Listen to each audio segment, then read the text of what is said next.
Chapter 20. Now a troublemaker named Sheba, son of Bichri, a Benjamite, happened to be there. He sounded the trumpet and shouted, "We have no share in David, no part in Jesse's son. Every man to his tent, Israel!" So all the men of Israel deserted David to follow Sheba, son of Bichri. But the men of Judah stayed by their king all the way from the Jordan to Jerusalem. When David returned to his palace in Jerusalem, he took the 10 concubines he had left to take care of the palace and put them in a house under guard.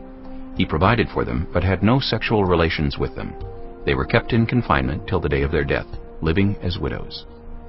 Then the king said to Amasa, "Summon the men of Judah to come to me within 3 days, and be here yourself."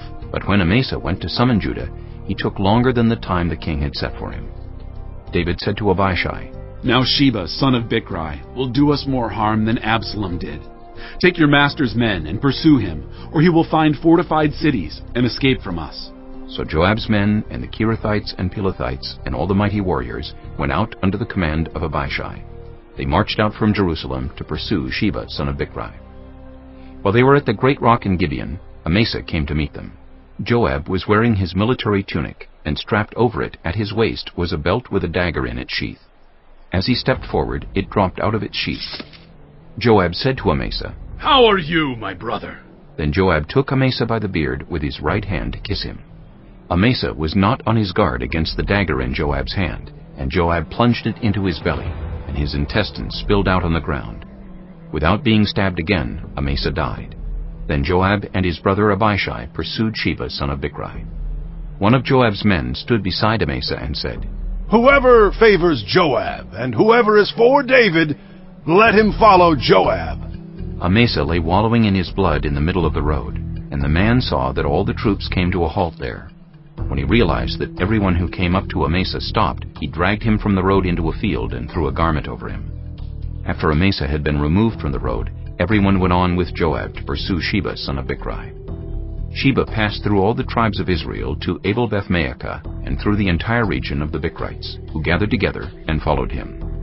All the troops with Joab came and besieged Sheba in Abel-Beth-Maachah. They built a siege ramp up to the city, and it stood against the outer fortifications. While they were battering the wall to bring it down, a wise woman called from the city, "Listen! Listen! Tell Joab to come here, so I can speak to him." He went toward her, and she asked, "Are you Joab?" "I am," he answered. She said, "Listen to what your servant has to say." "I'm listening," he said. She continued, "Long ago they used to say, 'Get your answer at Abel,' and that settled it.